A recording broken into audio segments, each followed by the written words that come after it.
কোনো রকম জেলিটি বা আগার আগার ছাড়াই তৈরি করব কাঁচা আমের জ্যাম বা জেলি।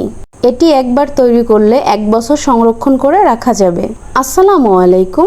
ঘরে বসে সহজে দোকানের মতো পারফেক্ট জ্যাম বা জেলি তৈরি করতে চাইলে আজকের রেসিপিটা আপনাদের জন্য।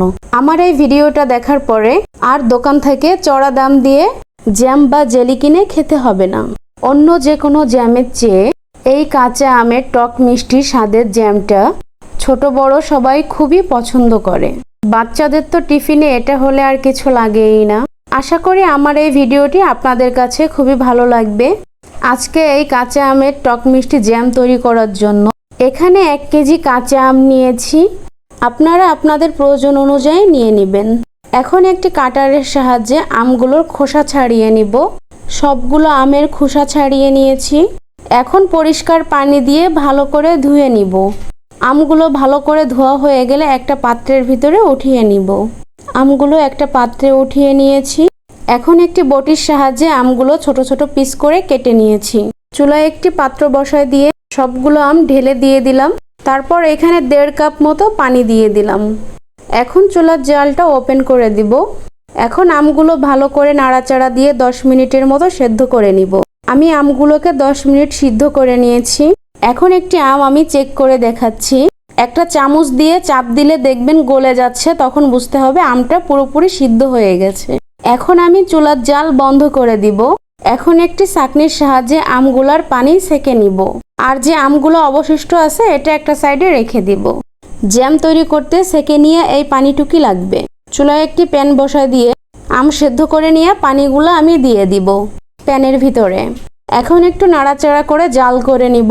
এই পর্যায়ে আমি 1.5 কাপ চিনি দিয়ে দিলাম। অবশ্যই লক্ষ্য রাখতে হবে আম থেকে যে পানিটা বের হবে তার সমান সমান চিনি দিতে হবে।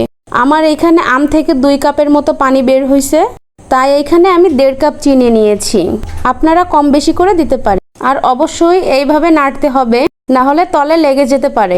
এটা যেহেতু আমার কাঁচা আমের জ্যাম, তাই এইখানে 4-5 ফোঁটার মতো গ্রিন ফুড কালারটা ব্যবহার করছি, তাহলে জেলিটা দেখতে খুব সুন্দর লাগে। এখন সবকিছু একটু মিশিয়ে নিব। আর এখানে আমি সামান্য পরিমাণের লেবুর রস দিয়ে দিচ্ছি। আপনারা চাইলে ভিনেগারটাও ব্যবহার করতে পারেন। লেবুর রস বা ভিনেগার দেওয়ার ফলে এই কাঁচা আমের জেলি 1 বছর সংরক্ষণ করে রাখা যাবে। কাঁচা আমের জেলি তৈরি করার জন্য পিউরিটা রেডি হয়ে গিয়েছে। এখন আমি আপনাদের একটু চেক করে দেখাচ্ছি কিভাবে বুঝবেন এটা হয়ে গেছে। হাতে নিয়ে দেখবেন যখন একটা সুতার মতো হচ্ছে তখন বুঝতে হবে জেলি তৈরি করার জন্য পিউরি রেডি হয়ে গিয়েছে। আমি এখানে কাঁচের একটি জার নিয়েছি। ভালো করে পরিষ্কার করে ধুয়ে টিস্যু দিয়ে মুছে নিয়েছি যাতে এর গায়ে কোনো পানি না থাকে। এখন একটি কাপের সাহায্যে পিউরিগুলো ঢেলে নিব। আপনারা চাইলে যে কোনো পাত্রে রাখতে পারেন। আমার এই জারটা পুরোপুরি ভরে গিয়েছে, আরও কিছুটা বাকি আছে। এখন আমি একটি বাটির ভিতরে ঢেলে নিব। তার আগে আমি এই জারের মুখটা ভালো করে আটকে দিলাম। আর অবশিষ্ট যেটুকু ছিল আমি অন্য একটি বাটিতে ঢেলে নিলাম। এখন নর্মাল তাপমাত্রায় 4 ঘন্টার মতো রেখে দিব জেলিটা সেট হওয়ার জন্য। 4 ঘন্টা পর দেখতেই পাচ্ছেন জ্যামটা কত সুন্দরভাবে সেট হয়ে গেছে, মাশাআল্লাহ। এখন কিন্তু এগুলা খাওয়া যাবে। বাজারে কিন্তু প্রচুর কাঁচা আম পাওয়া যাচ্ছে এখন। আপনারা একবার হলেও এই কাঁচা আমের জ্যাম বা জেলিটা বাসায় ট্রাই করবেন আর 1 বছরের জন্য সংরক্ষণ করে রেখে দিবেন নর্মাল ফ্রিজে। আবার চাইলে নর্মাল তাপমাত্রাতেও রেখে দিতে পারেন, তাতে কোনো সমস্যা হবে না। একবার কাঁচা আমের এই জেলিটা খাওয়ার পরে আর অন্য কোনো জেলি খেতে ভালো লাগবে না, কারণ এটা আমার কাছে বেস্ট মনে হয়েছে।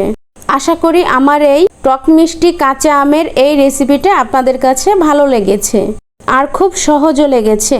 তাহলে আজকে এই পর্যন্তই। সবাই ভালো থাকবেন, সুস্থ থাকবেন। আল্লাহ হাফেজ।